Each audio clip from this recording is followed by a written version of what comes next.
So let's kick off by sharing with you more about the CFA Institute. So the CFA Institute is a non-profit organization. All the work we do is to achieve our mission statement, which is to lead the investment profession globally by promoting the highest standard of ethics, education, and professional excellence for the ultimate benefit of society. As I guess we all understand, in the finance industry, we're handling a lot of money and also your client's money. So ethical standard is always very important. So just to give you some context of the member base and some numbers. So the organization is started in the US. So you can see over 50% of the members are still in the Americas. However, when you look at the candidates number, over 50% is from Asia Pacific, which is the world. And Vietnam is one of a very fast growing market, especially among students, candidates. Vietnam has a very high proportion of students taking the level 1 exam. So you want to equip yourself. There's a lot of competition among students when you're entering the job market. We have 160 local societies around the world that help us locally with achieving our mission and to support our candidates and members. In Vietnam, we don't have a society yet, but we do have a proto society. Like we have a Vietnam community of professionals that you can access to for further support. Let me move to the next slide. Another information or context for you. We recently, the CFA Institute did a survey. One point I wanted to point out among graduates like you is that upskilling by professional qualification or postgraduate certification is really important. And this show you how important it is after while you're studying, achieving your academic degree. Think about some professional qualification or postgraduate education. It's very important for you to stay competitive.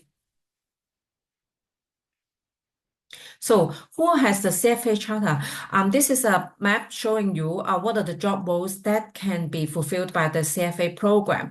As you can imagine, the biggest bubbles on the left is still portfolio manager, but actually many of other job roles could be done by having the CFA charter, like equity analyst, dealer in corporate finance or private equity. So you can see how big or wide the job roles can be achieved by having the CFA qualification. And these are the top 10 employers of CFA charterholders around the world. And it's not surprising. We have a lot of bank, investment bank, consultancy firms, international corporation that support the recruitment of CFA charterholders.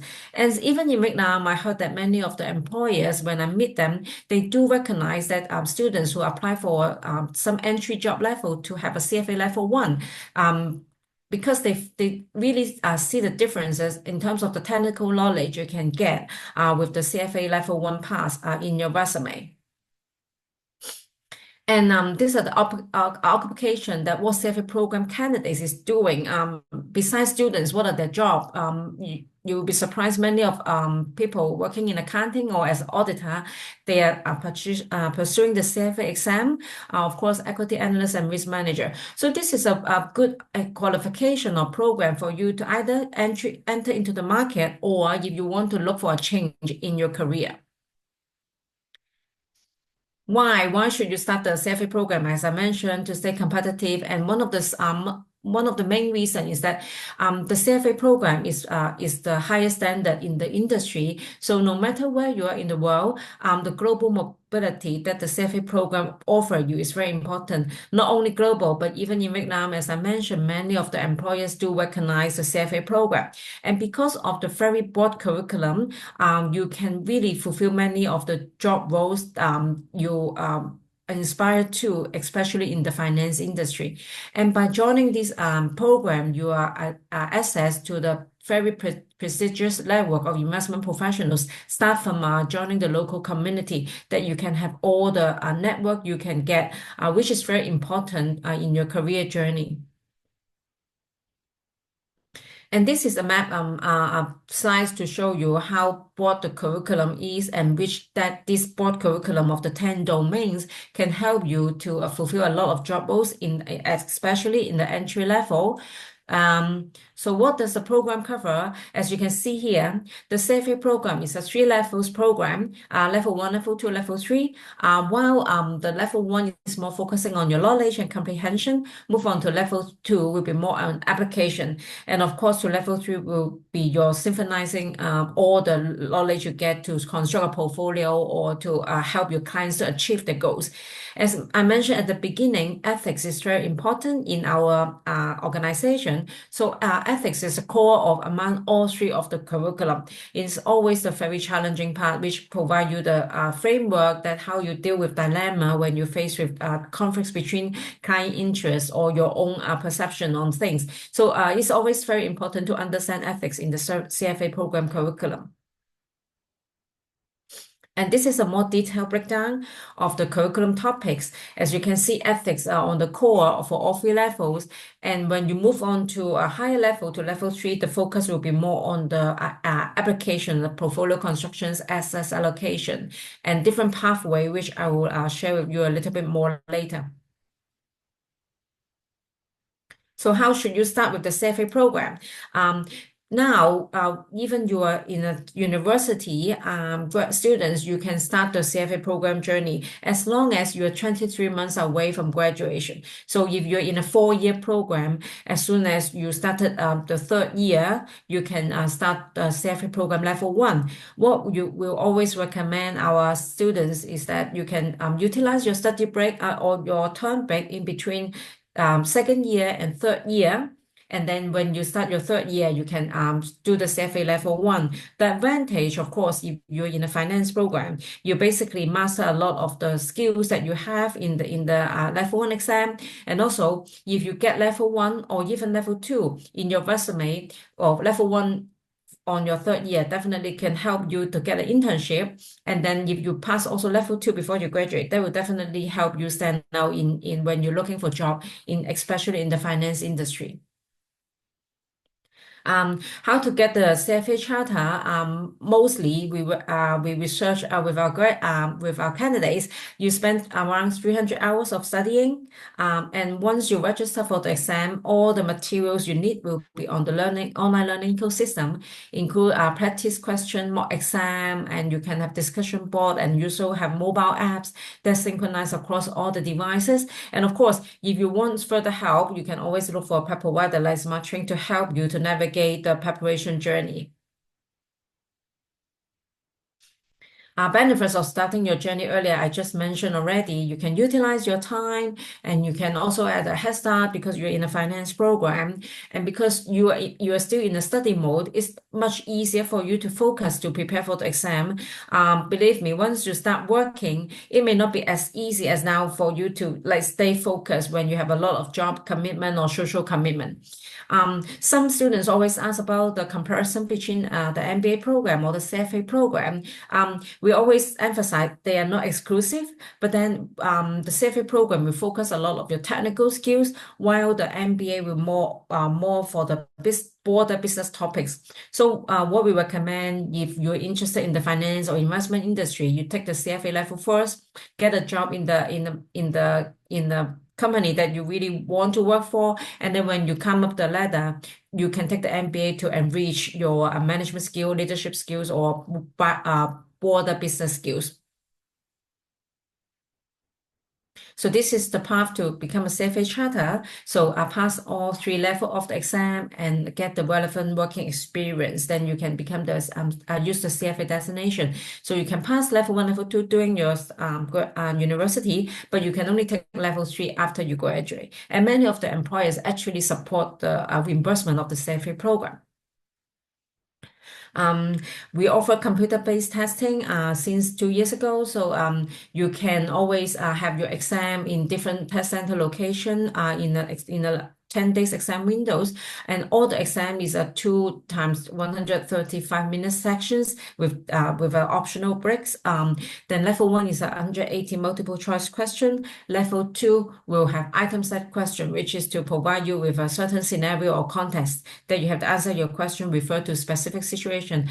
And level 3 will be both item sets like the scenario multiple choice question and also constructive response. That means you need to submit your response in English or in written format.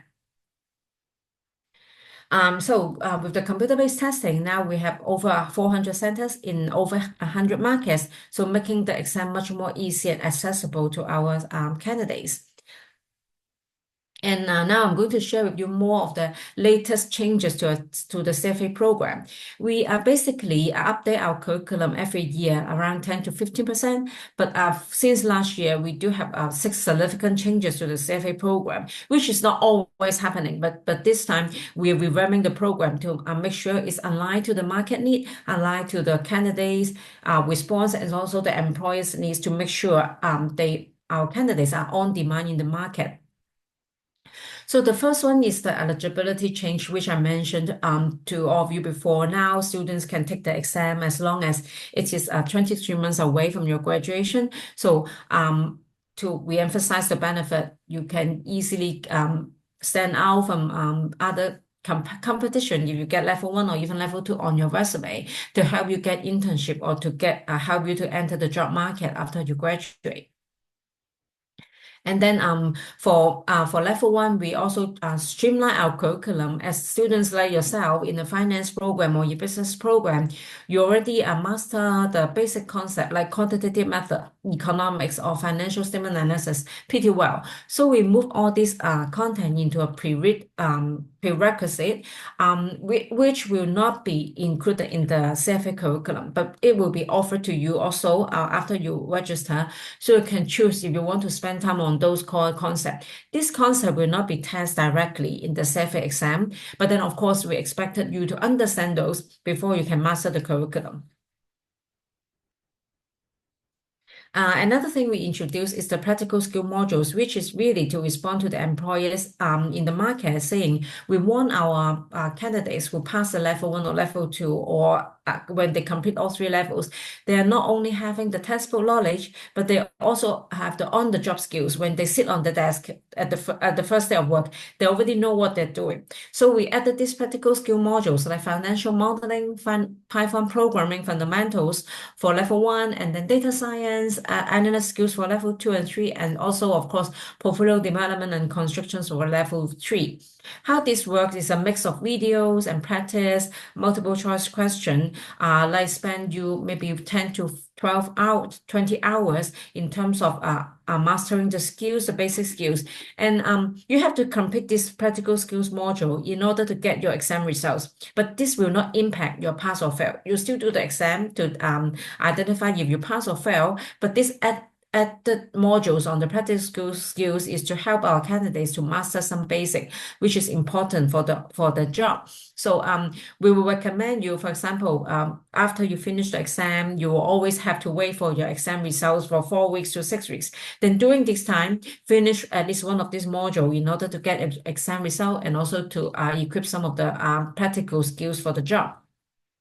So this is some screenshot that show you how this work. It's not a very dry PowerPoint, but we do have someone really talking to you, some practice, very practical Excel for financial modeling and Python, which is very practical and makes sure our candidates pick up some skill set doing while they're waiting for the exam result and finish their level 1 or level 2 or even level 3. So I mentioned before for level 3, we're very focusing on portfolio constructions because in the past, we only have portfolio management as the pathway. Now, maybe a little bit further away from you, but which may also inspire you to start the CFA journey is that we are introducing the private market pathway, also the private wealth pathway for you to choose from after you finish 2 levels. When you're at level 3, you can choose either portfolio management, private market, or private wealth. How it works is that 70% or 75% of the curriculum is still the core curriculum. However, the remaining percentage will be focused on your pathway, just like how you do your major or electives. But then on the CFA certification itself, we will not show your pathway, but then you can also, of course, choose to share with your employers your chosen pathway when you interview for jobs that is more relevant to either of these. Another changes which is very beneficial to our level 1 or level 2 pass candidates is that we're introducing this digital badge. So after you pass level 1, you can use this badge to share on your social media, on your LinkedIn, to your employers, or to show off to your friends that you passed level 1 and level 2. And eventually, after you get all 3 levels and get all the working experience, of course, you can get the digital badge on the right, which is the CFA Charter. However, passing level 1 or level 2 is not easy. That's why we want to prove your work achievement, and then you can use it for your job search and to enhance your career. This is some information about the registration, CFA program registration. So for the coming May exam, the deadline for registration will be on the 6th of February, which is 1 month away. And if you want to enjoy the early bird registration, the deadline will be the end of the month for the August exam. And then also the November exam is already available for your registration. As I mentioned now, with the computer-based testing, we do have a more longer exam window. So after you register for the exam, also remember to register of the exam day. These are the date for your reference. As you can see now, level 1 we offer basically 4 times a year, including February, May, August, and November. And level 2, level 3. All 3 times a year. So you have more flexibility in arranging your time to work at the same time with your academic study. This is the cost of the exam. For now, the enrollment fees, one-off enrollment fees is $350, and the early registration and standard registration will have 2 different price points for different levels. And starting in February 2026 exam, which started enrollment in the April this year, we'll have a new price change, which is also quite a significant price changes. So the new level, all the enrollment fees will be waived, so you don't need to pay the one-time enrollment fees of $350. And then there will be a slightly increase in the price. However, when you add them together, actually the price is a little bit lower than before because we waived the enrollment fees. And then you can get the level 1 fees at 1,140 as an early bird, and also a standard price will be 1,460. This will be in effect for the 2026 exam. And then the 2026 exam will open for registration from April 29th this year. So I know that the exam is not very cheap, but then we do also offer help to our candidates, like access scholarship is offered to those by the society or by the local community for those who may have economic difficulty in having the exam. And we do also have role-based scholarships for universities in our affiliation program that you can apply, which save you several $100 in terms of taking the level 1 or level 2 exam. You can get more information online about the scholarship information. And this is a download link exclusive for our webinar attendees, just like yourself. Please feel free to take out your phone and scan this QR code, because this is a guide for how to let you know the level 1, level 2, level 2 exam, help them assist your career journey along the ways while you are still in a university students. So we don't have this in the market properly. We only offer this QR code and this career path guide for students who attend our live session or our webinar. So please really scan this QR code just to access to this information, which you will find it very useful. Give you a few seconds to download this QR code. Just use your mobile phone to scan the code.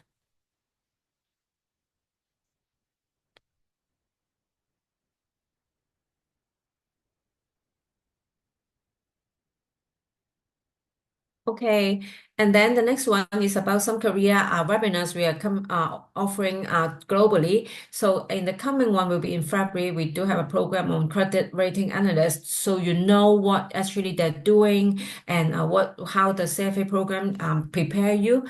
And then in March there will be a even more relevant one for investment strategists. So how that what they do, how to become a CIO, and how the CFA program equip you with the knowledge. So please feel free to register for any of this webinar. You don't need to attend it live. You can always listen to the recording afterwards after you register, but make sure you register to the session to receive the video recording from the session. Okay, that's the end of my part. I guess the next I'll pass it to the host. Thank you for listening.